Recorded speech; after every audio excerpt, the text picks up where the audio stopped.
성경 말씀은 마가복음 9장 1절부터 8절까지 교독하겠습니다. 오늘 말씀은 예수님께서 베드로, 요한, 야고보 이렇게 세 사람을 데리고 높은 산에 올라가서 놀라운 신비를 체험하게 하십니다. 제자들은 이제까지 예수님을 통하여서 여러 가지 기적, 초자연적인 사건들을 많이 경험했습니다. 그러나 그것과는 비교할 수 없는 신비 중의 신비를 오늘 본문에서 예수님이 보여주십니다. 1절에 보니까 또 저희에게 이르시되 내가 진실로 너에게 이르노니 여기 섰는 사람 중에 하나님의 나라가 권능을 임하는 것을 볼 자들도 있느니라 그랬어요. 우리가 살아있는 동안에 하나님의 영광과 권능, 나라가 임하는 것을 볼 자가 있다고 그렇게 1절에 기록이 되어 있습니다. 이렇게 예수님께서는 이 말씀을 하신 지 2000년, 20년이 지났어요. 지금 2020년이니까. 그런데도 우리 눈앞에는 아직 하나님 나라가 오지 않았다고 합니다. 안 왔습니다. 거짓말을 하는 걸까요? 아직 안 왔다 그러잖아요. 그런데 아닙니다. 예수님은 이 땅에 오셔서 모든 것을 이루고 가셨습니다. 그런데 어떤 사람들은 하늘을 쳐다보면서 예수님이 먼 훗날 하나님 나라를 가져올 것이라고 이렇게 말하는 거예요. 그리고 계속 기다리고 있습니다. 이거는 육으로는 맞는 말 같지만은 육신적으로는, 영어로는, 실제로는 우리가 살아있을 때 변화받아야 됩니다. 그러므로 여러분은 어떻게 해서든지 어떻게 행해야 할지를 자세히 살펴보고 지혜 없는 자 같이 하지 말고 지혜 있는 사람 같이 하여서 시간을 아끼시기를 바랍니다. 왜냐하면 때가 악하기 때문에 그렇습니다. 하나님의 나라는 예수님이 십자가에 못 박혀 돌아가심으로 이미 이 땅에 임하셨어요. 남은 것은 우리 개인이 그 하나님 나라로 들어가는 일만 남았습니다. 진정한 하나님의 나라는 자신이 새롭게 변화된 후에 그 변화된 시각으로 보게 되는 세상이 곧 하나님 나라입니다. 그동안 자기 옳다함으로, 내 생각이 옳다함으로 색안경을 쓰고 있는 그런 끼고 이 세상을 만물을 보고 판단했던 그 새 안경을 벗어버려야 되는 거예요. 내가 색안경을 어떤 안경을 썼느냐에 따라서 이 세상을 보는 눈이 다르고 성경을 보는 말씀이 다르게 되는 거예요. 그래서 내가 색안경을 쓴다면은 그냥 판단하는 것이죠. 모든 거를. 왜냐하면 내가 옳다고, 내가 잘 믿고 있다고. 그러면은 내가 이걸 벗어버려야 새하늘과 새 땅이 보인다는 것입니다. 새 땅이. 이것이 바로 한 사람에게 임하는, 하나님 나라가 임하는 원리입니다. 그러므로 하나님의 나라는 모든 사람들에게 동시에 임하는 것이 아니에요. 절대 아닙니다. 예수 그리스도로 인하여서 개별적으로 임하는 것이 하나님 나라입니다. 그러니까 하나님 나라는 아주 그냥 일시적으로 어느 날 딱 오는 것이 아니라 각 개인별로 내가 변화야 된 사람 안에 오시는 것이 하나님 나라라는 것입니다. 그래서 이 신앙생활은 예수 그리스도를 통해서 하나님 나라를 직접 몸으로 체험한 사람은 다릅니다. 성경의 체험은, 신비 체험은 의미와 목적이 있습니다. 신비 체험은 말씀을 확증해 주시기 위해서 우리에게 체험을 주시는 거예요. 신비를. 그거는 방언이나 또 환상이나 또 여러 가지 기적, 그런 초자연적 세계를 접촉하게 하시기도 하십니다. 구약과 신약을 보면은 모든 신비 체험은 사실은 하나님 사역을 하기 위해서 주시는 것입니다. 하나님은 이런 영적인 신비 체험을 하게 하시는 가장 중요한 그 이유는 고난을 기쁘게 감당하기 위함이에요.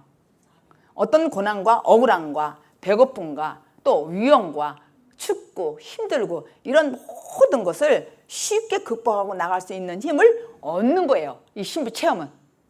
여러분들도 여러 가지 모양으로 신비 체험을 했을 거예요. 환상도 보고 또한 기적도 체험하고 병도 낫는 체험을 하고 여러 가지 있어요. 그런데 그런 것들은 우리가 어떠한 고통과 고난이 올 때에 힘을 얻게 되는 거예요. 견딜 수가 있다는 거예요. 그래서 우리가 이 바울은 복음을 전할 때에 선교 여행을 1차, 2차, 3차 여행을 할 때에 수많은 그런 핍박과 고통을 많이 당했습니다.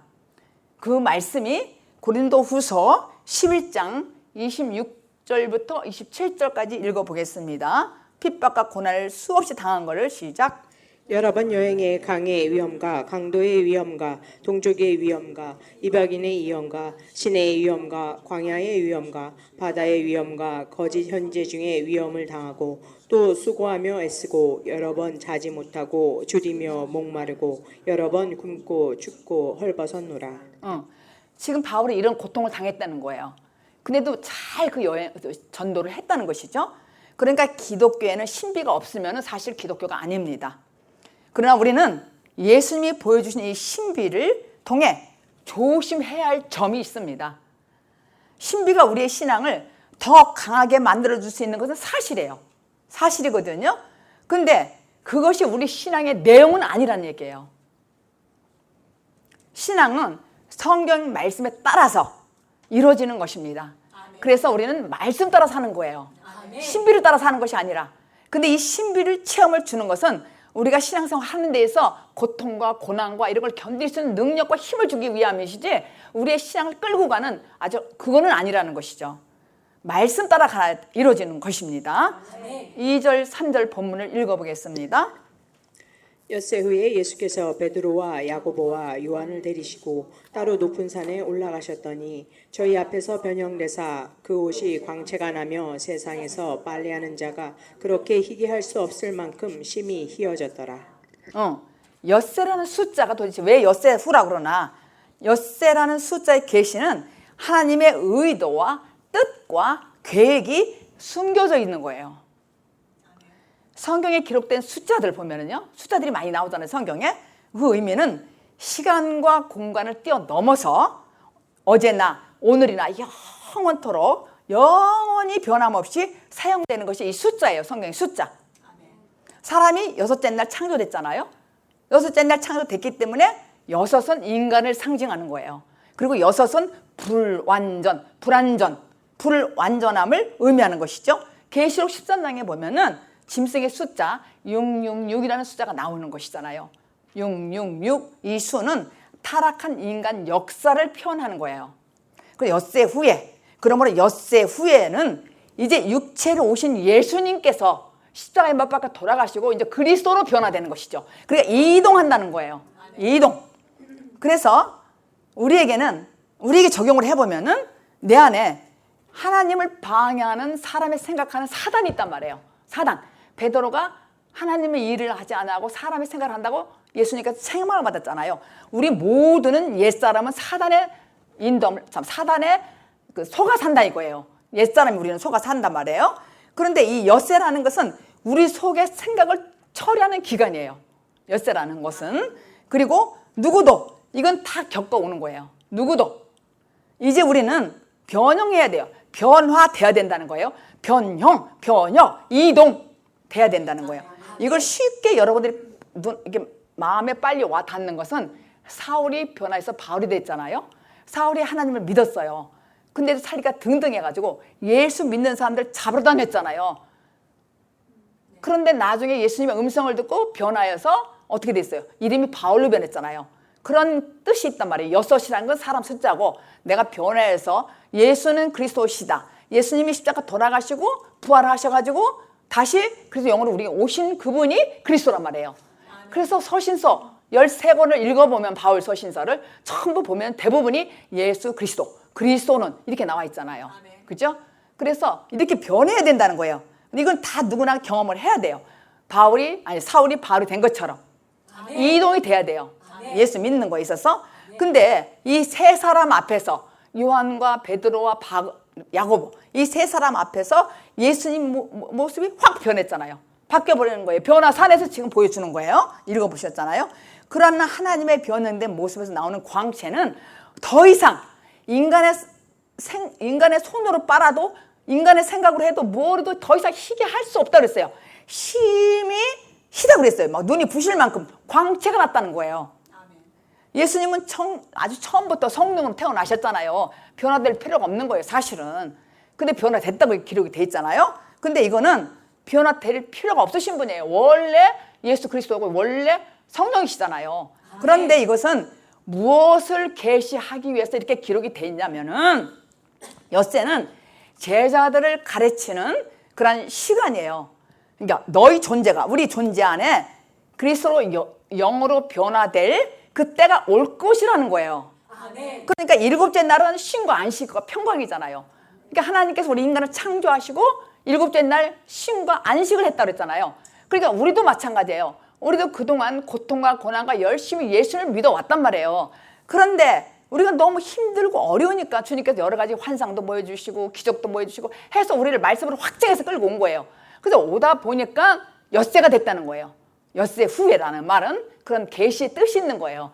그거를 문자적으로 막 계산하면 이 말이 안 들리는데 엿새 후라는 것은 이제는 변해야 된다는 것이요. 이동, 이제 변해야 된다는 거예요. 그걸 예수님이 보여준 거예요. 그러니까 너희들이 나를 따라오면은 너희들도 이와 같이 앞으로 변화될 것이다. 이거를 지금 알려주시는 거예요. 변화될 것이라고. 사울이 바울이 된 것처럼. 그래서 지금 예수님이 이 땅에 내려오셔서 3년 반 동안 공생애를 끝나고 이제는 십자가에 못 박혀 돌아가신다는 그런 뜻으로 지금 변화산에 가서 가장 사랑하는 세 제자만 끌고 갔잖아요. 거기서 변화된 모습을 보여주시는 거예요. 거기서. 그래서 공생애 하시는 이 목적은 뭐냐면 예수님과 같은 생명을 가진 제자들로 변화되기 위해서 보여주시는 거예요. 이 변화된 이 과정을. 지금 이 변화가 일어났다는 것은 3년 반 다음에 일어날 것이라는 것이죠. 언제? 십자가에 못 박혀 돌아가시고 나서 우리가 변화의 새 사람이 되면은 우리 안에 그리스도가 오시잖아요. 그래서 영이 하나님 나라가 임했다는 거예요. 그게 하나님 나라가 임했다는 거. 그래서 그러니까 3년 반 예수님이 죽고 후에 이루어질 거라는 걸 지금 미리 보여주는 거예요. 이 세 제자들에게 특별하게. 그래서 예수님이 저희 앞에서 변형대사 3절에 보니까 그옷이 광채가 나며 힘이 아주 휘어졌더라 그랬어요. 그러니까 우리가 이렇게 되면 휘어진다는 게 뭐예요? 우리가 이것도 문자적으로 읽으면 안 되잖아요. 이 옷이 휘어진다 이게 아니라 내가 변해서 옷이 속이 깨끗하다는 거예요.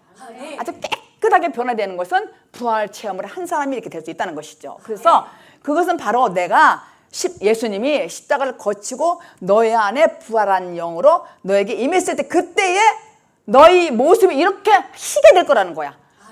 깨끗하게 될 거라는 거예요. 그러니까 더 이상 인간의 힘으로는 말할 수 없는 깨끗한 광채가 날 거라는 거예요. 우리에게도. 예수님이 그걸 보여주는 거예요. 이 세 사람에게. 그렇게 될 거라고. 그래서 이 변화사연에서 보여준 이 모습은 바로 우리가 가야 될 길이라는 거예요. 길. 우리가 예수님을 따라 나서게 되면은 그런 하나님 나라가 들어와서 새로운 피조물로 내가 변화돼서 그런즉 누구든지 그리스도 안에 있으면 나는 새로운 피조물이라. 난 새로운 피조물이란 말이에요. 그러니까 우리가 재창조가 돼야 되는 거예요. 우리가 원래 하나님 형상 모양으로 태어났지만은 죄로 인하여서 이 땅에 왔다고 그랬어요. 죄와 허물로. 그러니까 내가 변화돼야 되잖아. 이동을 해야 돼 이제. 어디 이동해야 돼? 그리스도 안에서. 그러니까 예수는 그리스도시다. 근데 예수와 그리스도 사이는 죽음이 있다고 그랬어요. 그러니까 율법과 복음 사이는 죽음이 있는데 우리가 변화되려면 내가 죽음이 있어야 되잖아요. 그게 옛사람이 죽는 거예요. 나 혼자 죽는 게 아니라 로마서 6장에 예수님과 함께 죽고 함께 부활해야 돼요. 그래야 내가 새 사람이 되는 거예요. 그래서 내가 새 피조물이 된다는 것이죠. 그 새 피조물로 내가 체험하게 되는 거예요. 그렇게. 그것을 계시하시기 위해서 예수님이 1절에 너희는 죽기 전에 오늘 본문에 하나님 나라를 볼 자도 있을 거래요. 너희는 죽게. 그러니까 다 볼 것이다 이렇게 안 했어.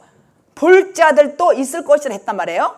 그러니까 옛사람이 새사람 변화된 것을 하나님 나라가 임하는 거야. 너 다 볼 것이다 이렇게 하는 거예요. 그건 단체가 아니라 각 개인별로 변화에 새사람 된 사람이 하나님 나라가 임할 거란 말이에요. 하나님 나라가 임한 게 부활이잖아요. 근데 각 사람마다 4절에 보니까 4절에 이에 엘리야가 함께요. 시작. 이에 엘리야가 모세와 함께 저에게 나타나 예수로 더불어 말씀하거늘. 이에 엘리야 모세가 지금 나타나는 거예요. 예수님이 지금 계신데. 그런데 여기서 엘리야 모세의 상징은 율법의 대표잖아요. 율법의 대표. 엘리야는 뭐의 대표예요? 선지자와 예언자의 대표예요. 예언 대표. 그러니까 율법과 선지자는 구약에서 계속 예수님이 오신다는 얘기를 한 거예요. 구약에서 오신다, 오실 예수 이 얘기를 한 것이 구약이란 말이에요. 아시겠죠? 그런데 말라기서 4장 5절에 보면은 보라 여호와의 크고 두려운 날이 이르기 전에 내가 선지 엘리야를 너에게 보내리니 그랬어요. 그 따라서 지금 이스라엘 사람들은 모세와 마찬가지로 엘리야를 기다렸단 말이에요. 구약의 유대 사람들은 전부 모세를 최고로 이겼잖아요. 근데 여기 보니까 말라기서 끄트머리잖아. 말라기가 구약에 엘리야가 이제 너희 곁에 오시리라 그렇게 기대를 가지고 있단 말이에요. 그게 지금 보여주는 거예요. 변화산에서 엘리야가 메시아 오심을 바르게 알려줄 거라고 굳게 믿고 있었단 말이에요. 유대인들은. 근데 여기에서 지금 변화산에서 엘리야와 모세가 나타난 거예요. 예수님과 함께 얘기하는 거예요. 근데 이렇게 모세와 엘리야는 참된 메시아가 누군지를 이제 언젠가는 다시 나타나리라고 오랫동안 이스라엘 백성들이 기다렸단 말이에요. 오랫동안. 그래 간절히 기다렸던 분을 지금 여기서 본 거예요. 지금 세 제자가. 그런데 그들은 지금 마침내 그 제자들 앞에 그것도 찬란한 공채를 임한 예수님의 변한 모습을 옆에 있었단 말이에요. 모세와 엘리야가. 이걸 지금 본 거예요. 그러니까 분명히 나타난 거예요. 지금 제자들이 본 거예요. 세 사람이. 5절 6절 본문을 읽겠습니다. 자, 시작. 베드로가 예수께 고하되 랍비여 우리가 여기 있는 것이 좋사오니 우리가 초막셋을 짓되 하나는 주를 위하여 하나는 모세를 위하여 하나는 엘리야를 위하여 하사이다 하니 이는 저희가 심히 무서워하므로 저가 무슨 말을 하는지 알지 못함이더라. 지금 예수님이 모세와 엘리야와 지금 대화를 하고 있는 거예요. 대화를 하고 있는데 이거는 뭐냐면 이 세상에 경험하지 못하는 지금 하나님 나라를 지금 이 제자들이 보고 있는 거야. 너무너무 지금 놀란 거예요. 지금 얘기하고 있으니까 너무너무. 그런데 그들이 엘리야와 모세가 떠나려고 하는 것 같으니까는 베드로가 뭐라고 하냐면 모세와 엘리야를 붙들기 위해서 정말 여기가 좋사오니 초막 셋을 쥐어가지고 하나는 주를 위하여 하나는 모세를 위하여 하나는 엘리야를 위하여 지켰습니다. 그렇게 붙들려고 그러는 거예요. 그런데 그렇게 말해놓고서는 초막을 지켰다고 말하고 나서는 보니까 너무너무 심히 무서운 거야. 너무너무 두렵고 떨린 거야. 모르고 한 거야. 자기 정신이 아닌 거예요 지금. 왜냐하면 그들을 붙들어가지고 초막 세 개를 붙들어가지고 여기서 함께 살자 이거예요. 그게 말이 안 되잖아요. 우리 생각할 때는 여기에도 어떤 계시가 있단 말이에요.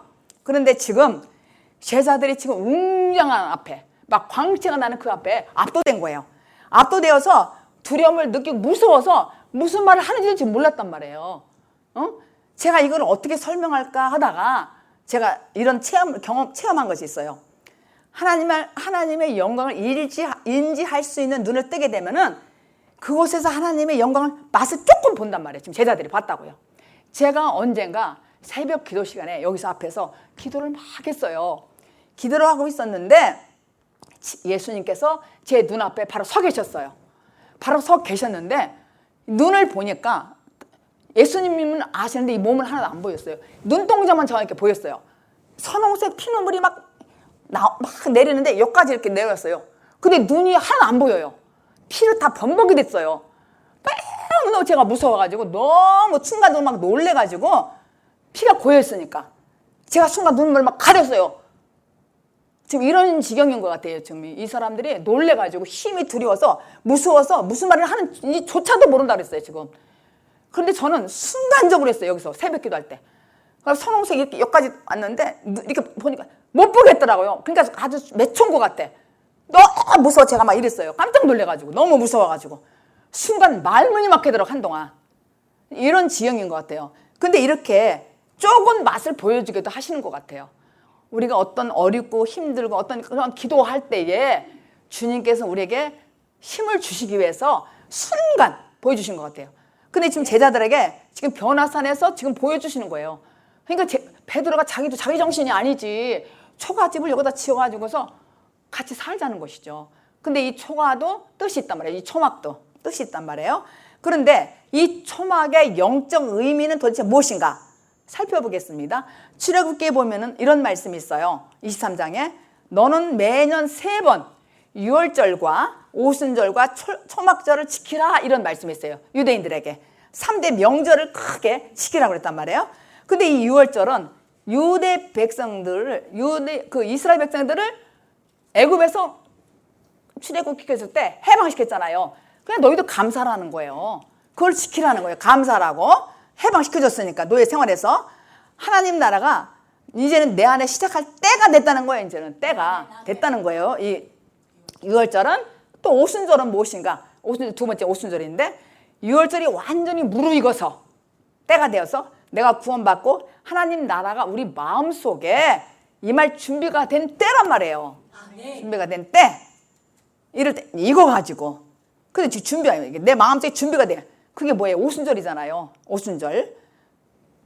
제자들이 오순절 다락방에서 불 받았잖아요. 그래서 그리스도 하나님 나라가 임했단 말이에요. 그들에게. 그러니까 이스라엘 백성들이 근데 초막절은 뭐냐면 이스라엘 백성들이 광야 생활할 때에 막 텐트 치고 장막 치고서 살았단 말이에요. 거기서 해궁을 하다가. 그래 이걸 기억하라는 거야. 초막절. 이 초막 세일이 졌다는 이 초막이라는 게 그런 의미예요. 초막. 자기도 모르지만은 그냥 자기 성령의 그냥 입에서 나온 거예요. 베드로가 주는 내가 누구라고 하더니 사람들은 근데 너는 나를 누구라고 하더냐 할 때 주는 그리스도의 살아계신 하나님의 아들이 할 때도 혈육으로 한 게 아니라 그랬단 말이에요. 성령이 감동돼서 한 거야. 근데 여기서도 지금 초막이라는 말을 자기도 모르게 한 거예요. 지금 베드로가. 그래서 이거를 우리에게 적용을 해보면은요. 이렇게 그러니까 이 초막절은 장막절이라고도 하잖아요. 광야 생활할 때 텐트 지고 살았던 걸 늘 기억하라는 거야. 그래서 유대인들은 이제 잘 살다가도 1년에 한 번씩 밖에 나가서 이렇게 텐트 같은 거 쳐놓고 거기서 한다르잖아요. 그게 초막절이라는 거예요. 쉽게 말하면은. 근데 이거를 우리에게 적용한다면 우리가 신앙생활 할 때 생명이 나한테 잉태되잖아요. 마음밭이잖아요. 마음밭. 우리 마음에 말씀이 들어야 된단 말이에요. 말씀이 들어서 잉태되잖아요. 그러면 자라잖아요. 어느 때 자라면은 나에게 내가 낳는 거잖아. 성숙되는 거잖아요. 이거를 이게 곡식으로 말하면은 내가 자란단 말이에요. 근데 이거를 열매 맺을 때까지 길이 참아야 돼. 이 생명의 말씀 들었다 해서 금방 그냥 거듭나는 게 아니라 금방 하나님 나라가 임하는 게 아니라 과정이 있단 말이에요. 이 말씀을 듣고 내가 길이 참고 자라는 거예요. 점점 이렇게 자라야 된단 말이에요. 점점 자라고 그렇게 열매를 바라고 기다리면은 내 안이 하나님 성전이 되고 또 내 안이 성령이 임한다는 얘기예요. 그게 고린도전서 3장 16절 있잖아요. 내 안에 하나님의 성전이 되고 성령이 거하면은 내 안에 초막절이 되는 거예요. 장막이 이루어진다는 거예요. 말씀이 육신되어서 내 안에 장막이 이루어진다는 것이에요. 그래서 초막절을 잘 지키라는 거예요. 그러니까 내가 길이 참고 인내하면은 생명이 잉태해가지고 점점 자라가지고 내가 열매를 맺게 되잖아요. 해산은 고통이 있어가지고 해산을 하면 열매를 내가 맺게 된단 말이에요.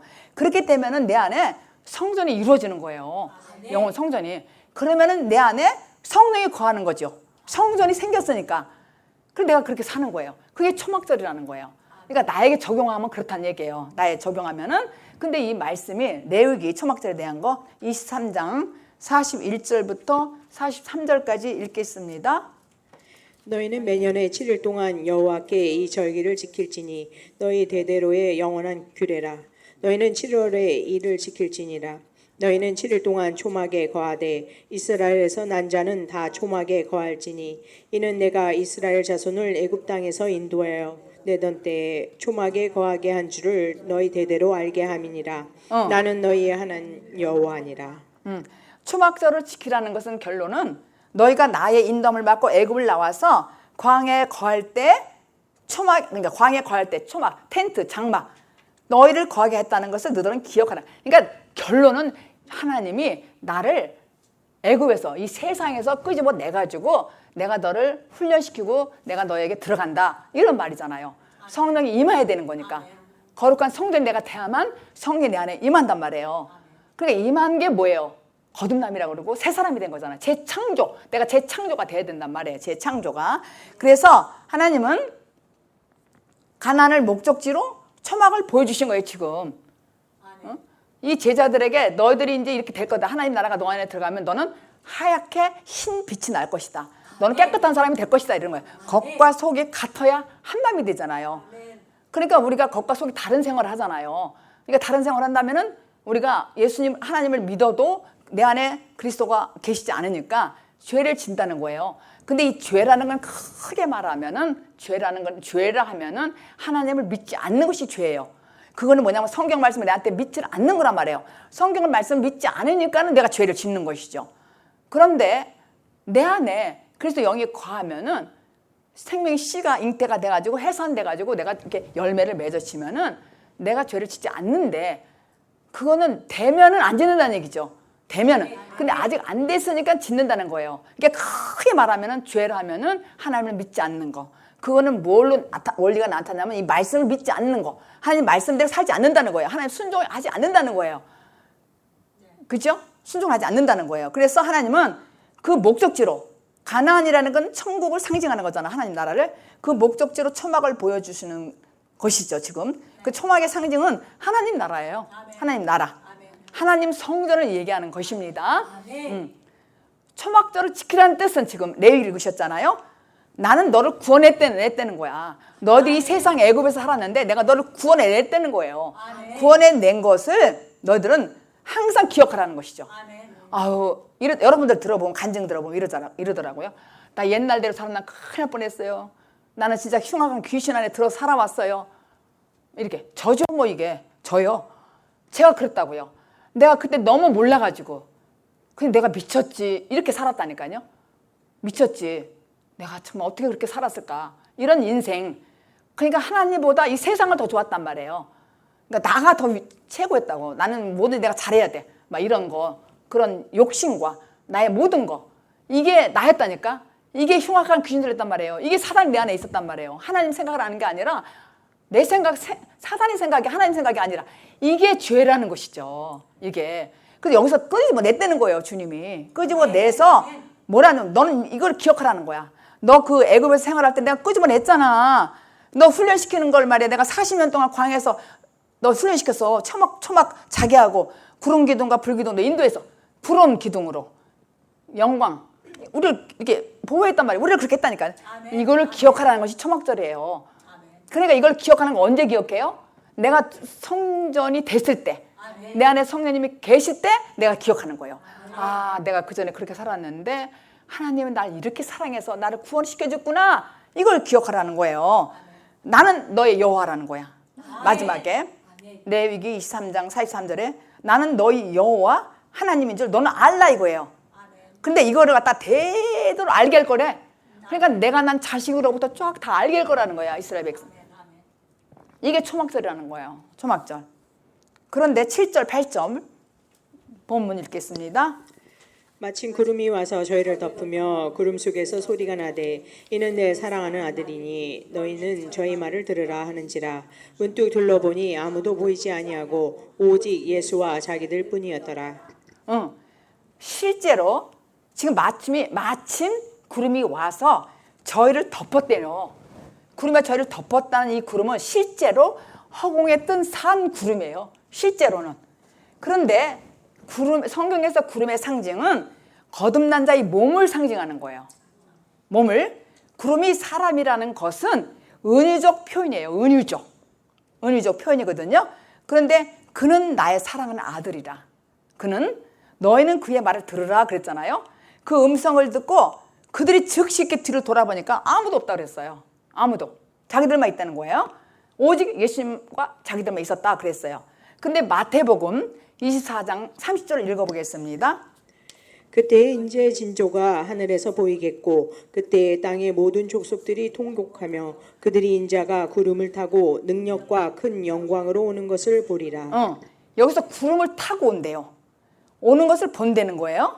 근데 구름이라는 것은요. 물리적인 구름, 저 뜬 구름 이거를 말하는 것이 아니라 사람의 몸을 말하는 거예요. 구름은. 사람의 몸을 영적으로. 하늘은 저 천국을 말하는 게 아니라 내 안의 하늘이란 말이에요. 그러니까 내 안에 임하는 거예요. 그런데 하늘의 저 천국을 말하는 게 아니라 내 안이란 말이에요. 내 안. 땅의 모든 족속들이 통곡한대요. 모든 족속들이 30절 지금 읽었잖아요. 통곡한다는 것.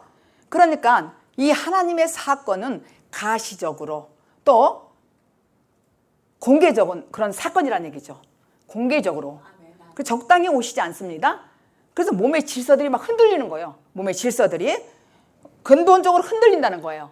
그러니까 제가 그리스도 영이 저에게 올 때 하나님 나라가 저에게 올 때 제가 어떤 증상이 있었냐면은 온 몸이 질서가 막 흔들리더라고요. 그러면서 계속 며칠 동안 제가 울었다 그랬잖아요. 이 수건을 몇 개를 들고 계속 울었는데 눈물이 끝도 한도 없이 나오는 거야. 우리 아들이 갔을 때 나중에 후에 울면서 새벽기도 할 때고 또 달라. 그 눈물은 성령님이 주는 눈물인, 하나님이 나에게 그걸 깨닫게 해주시면서 그냥 기도할 때만 해도 사는 거예요. 근데 그냥 하나님 나라 임할 때 저의 체험은 이 수건을 두고 계속 며칠을 제가 울었어요. 말 한마디도 안 하고. 그러면서 이 사건은 왜냐면은 질서들이 흔들린 거야. 온 몸이 다 근본적으로 흔들렸다는 표현이 눈물이더라고요. 막 다 흔들린 거예요. 그러니까 이렇게 주님이 오시는 것은 명확하게 개별적으로 때가 된 사람에게 임하시며, 주님을 만난 그 체험이 있는 사람은 공의, 심히 통곡하는 거예요. 아멘. 우리가 성령 체험할 때 통곡하잖아요. 울잖아요. 회개하면서. 근데 진짜로 심히 통곡할 때는 내가 왜 그렇게 살았나? 이런 것도 있단 말이에요. 내가 왜 그렇게 살았나? 그러니까 그 이유는, 통곡하는 이유는 내 자신이 그동안 내가 하나님을 떠나서 죄인으로서 살았구나. 나같이 부패하고 정말 이런 걸 내가 내 탓으로 자초했구나. 이걸 깨닫기 때문에 통곡한다는 얘기예요. 아멘. 이해하시겠어요? 공의 심히 통곡한다는 거야. 내가 왜 그렇게 살았는가? 내 인생이 이게 뭔가, 그러면서 심히 통곡했다고 그랬어요. 지금 마태복음 24장 30절에. 땅의 모든 족들이 막 통곡하는데 심히 통곡하는 거예요. 그게 왜냐면은 내가 왜 그랬을까? 그러니까 이 세상에 있는 모든 땅에 통곡한다는 거. 그러니까 구름이 나에게 그 징조가 하늘에서 보였고 모든 족들이 통곡하며 인자가 구름을 타고 온대요. 인자가 성령님이 구름을 타고 오신다는 거예요. 근데 깨달았기 때문에 내가 이 고난의 세월에 이렇게 오래 헛세월을 보냈구나. 내가 이게 뭐 하는 짓이야. 그래서 제가 지금 자꾸 이렇게 증거하는 거는 나이 드신 분들한테 내가 자꾸 이렇게 하는 거예요. 더 증거하는 거예요. 왜냐하면은 헛세월 살지 말라는 거야. 여태까지 지혜 없는 자같이 살았는데 이제는 지혜 있는 자같이 살아라. 세월을 아끼라. 이런 말 제가 하는 거예요. 막 답답해가지고. 심히 통곡하면은 하나님 나라가 내 임안에 오는 거야. 이것도 내가 한다고 되는 것도 아니고 하나님이 역사해야 되는 거죠. 근데 역사하려면 내가 귀를 쫑긋하고 들어야죠. 이 말씀이 잉태가 돼야 된단 말이에요. 자라야 되잖아요. 해산하고. 그럴 때 나에게 오시는 거야. 임하시는 거예요. 그래서 데살로니가 전서 5장 4절 읽겠습니다. 형제들아 너희는 어둠에 있지 아니하며 그날이 도적같이 너희에게 임하지 못하리니. 지금 도적같이 너에게 임하지 못하리라. 도적같이 오지 않는다는 말이잖아요. 이게 분명히 모든 사람이 도적같이 임하는 게 아니란 말이에요. 주님이 내 안에 계신 내 안에 계신 것이 체험이 확실하다는 거예요. 그러니까 이러잖아요. 제가 지금 이렇게 말하잖아요. 저의 과거에 옛사람으로 살았을 때 이런 사람이라고 제가 창피하고 뭘 물고하고 다 이렇게 얘기하잖아요. 이게 통곡하는 거나 마찬가지란 말이에요. 왜냐하면 어떻게 말할 수가 없는 거야. 내가 간증할 수밖에 없는 거야. 이렇게 하는 거예요. 그런데 왜냐하면은 모든 사람이 도적같이 살짝 오는 게 아니라 다 알아. 이렇게 얘기를 한다는 얘기예요. 이 생명의 말씀 들으니까 이렇더라고요. 우리 윤고사님 동네방네 다니면서 했잖아요. 여태까지. 여러분들 다 그랬잖아요. 왜냐하면은 확실히 체험했기 때문에 사과를 너무 맛있는데 내 자식한테 안 주겠어요? 이렇게 한단 말이에요. 임해야 돼. 내 안에 그 하늘나라가 임해야 돼. 그리스도가 오셔야 돼. 이제는 사울이 바울이 돼야 돼. 내가 여태까지 믿었던 건 성령 체험이야. 근데 그리스도가 내 안에 이동이 돼야 돼. 이동이. 이 얘기를 해야 돼. 변혁이 돼야 된다는 거예요. 변화. 그래서 정말 주님이 내 안에 계신 것이 체험이 되면 확실하다니까요. 사람들은 사도행전에 보면 구름 타고 주님 오실 거야. 이게 기다리고 있단 말이에요. 저도 그렇게 기다렸었어요. 천둥치고 지진이 오면 처처에 기근이 오면 온다 그러니까. 그건 나중에 그러거나 말거나 이 공중에서 강림하는 예수님이나 내 안에 오신 이 그리스도나 같은 분이라니까요. 이게 너무 중요한 거예요. 구름 타고 오시는 그분이나 내 안에 오신 이분이나 똑같은 분이라니까. 예수 그리스도는 한 분이잖아요. 내 안에 오시면 똑같은 거예요. 그러면은 이런 분은 이미 내 안에 강림하는 그 주님은 나와 함께 계시는 거예요. 이것이 말이에요. 하나님의 계획하신 것은 우리의 차원하고 너무 달라요.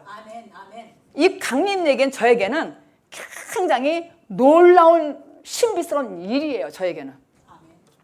맨날 주님이 언제 오나 기다렸단 말이에요, 제가. 그런데 어느 날 주님이 제게 감동을 주셨어요. 나에게 오신 이분이나 나중에 올 예수님 그분이나 똑같은 분이라는 거. 이걸 그냥 한 방에 제가 알아서 감동을 받았다니까요. 어? 그러니까 우선 내가 먼저 주님이 나한테 임해야 되겠잖아요. 영이. 그게 하나님 나라예요.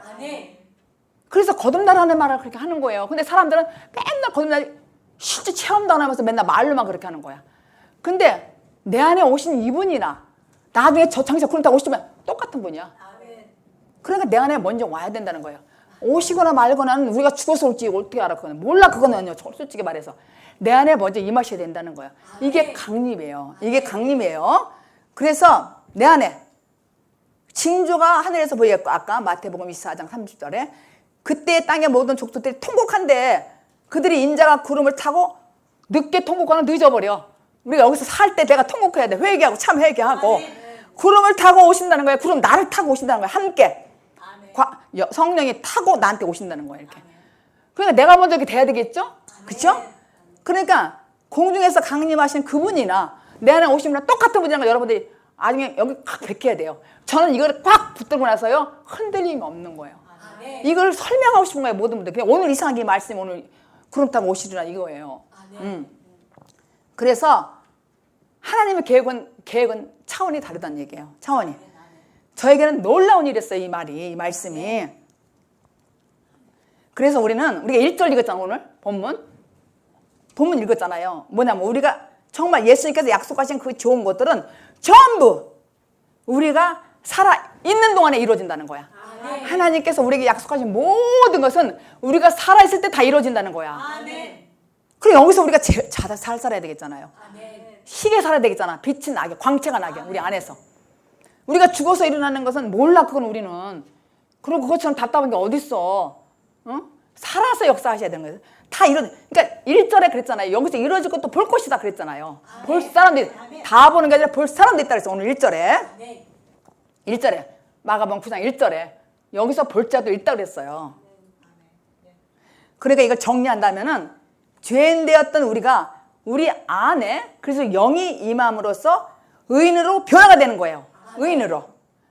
주님께서 속히 오리라고 말씀하셨잖아요. 2000년 동안 강림을 안 한 게 아니잖아요. 잘 생각해 보세요. 제가 아까 그렇게 말씀했잖아요. 그분이나 지금 내 안에 오신 분이랑 똑같은 분이란 말이에요. 그러니까 준비된 사람에게는 개별적으로 임하셔요. 그래서 영이 강림하셨고, 또 강림하는 중이시고, 반드시 강림하신다니까요. 반드시. 이 말을 어디 가서 제대로 하셔야 돼요, 여러분들이. 그냥 1절만 하면 안 돼. 아이고, 저분이 강림할 때 이렇게 하면 안 돼. 이미 준비된 사람은 오셨고, 또 장차 오실 것이고, 반드시 오신다고요. 강림하신다고요. 반드시. 그래서 베드로후서 1장 16절 읽겠습니다. 마지막. 우리 주 예수 그리스도의 능력과 강림하심을 너에게 알게 한 것이 공교히 만든 이야기를 좇은 것이 아니요 우리는 그의 크신 위엄을 친히 본 자라. 지금 우리 주 예수 그리스도의 능력과 강림하심을 너에게 알게 하신다 그랬어요. 근데 베드로가 그 당시에 이걸 쓸 때요, 어떻게 썼냐면은, 왜 이렇게 썼냐면은요, 많은 사람들이 너무 힘드니까 언제 강림해요, 예수님 언제 강림해요, 이렇게 자꾸 물어본 거예요, 베드로한테. 그 베드로 교인들이. 그러니까 베드로가 하나님께 기도했어요. 성령의 감동을 받아서 이걸 쓴 거예요, 베드로 지금 읽으신 말씀을. 그래서 너무 힘드니까 사람들이, 지금도 많은 사람들이 힘들으면 아유 언제 주님 오나, 주님 빨리 와야 돼, 강림이 돼야 돼, 이렇게 얘기하잖아요. 그래서 그때 베드로가 이런 말 했잖아요. 1000년이 하루 같고 하루가 1000년 같으다. 그게 걱정하지 말라 얘기했단 말이에요. 그러니까 그 1000년이라는 건 우리를 얘기했나 그랬죠. 우리 한 사람 1000년, 여러분을. 그래서 베드로가 체험한 후에, 이 강림을 체험한 후에 너에게 전하는 것은 공교히 만든 얘기가 아니다, 이렇게 썼어요. 지금 읽으셨죠? 그런 것이 아니라, 공교히 만든다는 이 표현은 공교히 만든다는 이 이야기는 무슨 말이냐면은, 성경을 그냥 그럴듯하게, 교리적으로 그럴듯하게 꾸며서 가르치는 것이 공교히 만든 얘기로 전한다는 거예요. 그러니까 베드로는 당신이 쓰면서 확실하다 이거예요, 내가. 걱정하지 말아라. 확실하다 그런 거예요. 확실하다고. 그래서 자신의 믿음, 현재 여러분들 지금 살펴보세요. 자신의 현재 믿음이 성경의 말씀대로 하나님의 선물이 나에게 왔는지 아니면은 율법의 행위인지를 알아볼 수 있는 좋은 방법이 있어요. 아, 내가 지금 율법으로 믿고 있는구나. 아니면 내가 복음으로 믿고 있는가. 이거를 분명히 알 수 있는 그 방법이 있단 말이에요. 그게 뭐냐면 계속 사도행전에 나오는 말씀처럼 하늘을 쳐다보고 강림만 기다리는 사람은 율법으로 믿는 사람이야. 아유, 주님 언제 오실라나. 이런 사람은 율법으로 믿는 사람이란 말이에요. 그런데 그거는 은혜의 선물이 아니죠. 하늘만 쳐다보고 있으면 계속. 성경 말씀은 우리 얘기예요. 그리고 이 말씀은 나에게 해당돼야 돼. 이건 남의 얘기가 아니야. 이 성경 말씀 읽을 때 바로 나에게 적용하고 내 얘기란 말이에요. 남의 얘기가 아니란 말이에요. 그렇죠? 그렇게 이해를 해야 이 말씀이 와닿잖아요. 그렇죠? 그런데 7절에 보니까 하늘의 음성이 들렸어. 하늘에서. 그는 나의 사랑하는 아들이니 너희는 그의 말을 들으라 그랬어요. 이 말씀은 예수님께서 공생에 하기 전에도 여러분 배웠잖아요. 마가복음 시작할 때. 처음에도 세례 요한한테 세례받고 올라올 때도 이는 내 사랑하는 아들아 그랬어요. 아들이다 그랬어요. 그죠? 기뻐하는 아들이라고 그랬단 말이에요. 근데 지금 십자가 지기 전에 또 이 말씀 하는 거야. 7절에 그는 나의 사랑하는 아들이야. 또 이렇게 하시는 거예요. 그러니까 처음에도 공생에 시작할 때도 하고 끝날 때도 하고 이게 우리에게 하는 말이에요. 잘 들으라고. 우리에게 하는 말씀이에요. 그래서 우리는 하나님의 음성이 나에게 주는 음성이라고 들어야 돼. 저 사람에게 주는 음성이 절대 아니야. 저건 내 남편이야. 이건 아니야. 다 나의 얘기야. 우리 얘기, 우리나라 얘기, 내게 해당되는 말씀이란 말이에요. 그래야 이 말씀이 나한테 꽂힌다는 얘기예요. 아시겠죠? 오늘 알을 거는 여러분들 잊어버리지 말고 구름을 타고 오시라는 건 먼저 내 안에 강림이 돼야 돼. 그래서 영이. 그죠? 그리고 나중에 강림하시는 거는 그건 나중 얘기야. 그 얘기를 할 것도 없어. 우선 내 안에 먼저 오셔야 돼. 저는 이걸 깨달은. 그리고 그분은 한 분이라는 거. 그때 오실 예수님이나 지금 내 안에 오신 분이 똑같은 분이야. 이 똑같은 분이라는 거에 제가 너무 감동을 받았다니까요. 아, 나에게 오셨구나. 나중에 오실 거는 그건 나중 얘기다. 이거를 제가 알았어요. 제가 막 흥분된다니까 이렇게 말해도 저는 너무너무 제가 체험을 했기 때문에 확실하게. 그래서 예수님의 초림으로 예수님을 제대로 아는 사람 아무도 없어요. 이게 무슨 말이냐? 아, 우리가 그랬다니까요. 예수님, 육신으로 온 예수님은 제대로 예수님을 몰랐단 말이에요. 그죠? 근데 제자들도 몰랐다니까, 예수님 초림을. 그러니까 이렇게 얘기하잖아요. 아, 초가집 지어놓고 여기 삽시다 이렇게. 막 몰라가지고. 그리고 자기들 또 막 힘이 떨었다. 두려워서 무서워서 어쩔 줄 몰랐다고 그랬어요. 그러니까 예수님의 영광은 본다는 게요, 순간적으로 하나님의 선물을 잠깐 몇 초에 보여주시는 거예요. 맛만 보여주더라고요. 그러니까 제자들도 지금 그거예요. 그래서 초림으로는 예수님을 알아볼 사람이 아무도 없다는 얘기예요. 없어요. 그냥 믿고 다니고 주여 그러고 막 축복이나 주세요 이러고 믿지 제대로 예수님이 누구신 걸 모른다는 거예요. 그걸 알게 해주신 거는 그리스도가 내 안에 와야 돼요. 이동이 돼야 돼. 이동이. 그러니까 사울이 바로 된 것처럼 여러분이 예를 들어서 사라라고 하면은 옛날에는 이제 이름이 경미라고 했다면 지금 사라로 변했잖아요. 쉽게 말하면은 사울이 변화의 바울이 된다는 거예요. 이동이 돼야 돼요. 변혁이 돼야 된다는 거예요. 그래야 그게 새 사람이라는 거지. 재창조 됐다는 것이죠. 그죠? 그러니까 우리가 그럼 어떻게 하나? 말씀을 받고 고침을 받고 하나님 방법대로 내가 따라서 오다 보면 어느새 내가 해결된다고요. 이건 어떻게 되려고 그런 게 아니야. 말씀을 받고 잉태에 대해서 자라가지고 열매를 맺어. 그럼 어느새 내가 변했네? 그리고 실제로 체험해. 그리고 하나님의 선물이기 때문에 언제 눈을 잠깐 열어줄지 몰라, 그거는. 근데 그거는 너무 아주 그냥 제 인생을 아주 그냥 뒤집어 놓는 거야. 제가 주님의 선홍색 깜짝 이렇게 봤어요, 잠깐. 너무 무서워. 이랬어요, 기도하다가. 너무 무서워서. 눈동자 이렇게 봤는데 너무 무서워. 그때부터 막 제가 인생이 더 변했어요, 그냥. 정말 하나님 아니면 나 못 산다, 이제. 완전히 정말 그리스도 복음이다. 그래서 다시 예언하라는 말씀, 계시록에. 다시 예언하라, 다시 복음을 증가하라. 아니, 언제는 복음이 없었냐고. 언제 예언이 없었어. 다시라는 말은 새롭게 예수는 그리스도시다. 그리고 그 예수가 내 안에 오신 분이나 나중에 저 공중에서 오시는 분이나 똑같은 분이다. 제가 이렇게 알아버렸어요. 그래, 여기서 볼 자들도 있다 그래서 오늘 1절에 꼭 읽어보셔야 돼. 마가복음 9장 1절에 여러분들이 베껴야 돼요. 그래서 예수를 우리가 알아볼 수가 하나도 없어. 그리스도가 내 안에 와야 완전하게 그래도 알 수가 있는 것이죠. 그죠? 내 안에 그리스도 영이 임하여 그때부터는 1절 말씀 오늘 알아볼 자도 있다는 이 말씀, 그리스도를 받은 자는 남은 인생을 그렇게 기쁘게 살 수 있다는 것이죠. 이렇게 사는 저와 여러분들이 되기를 예수 그리스도 이름으로 축복합니다.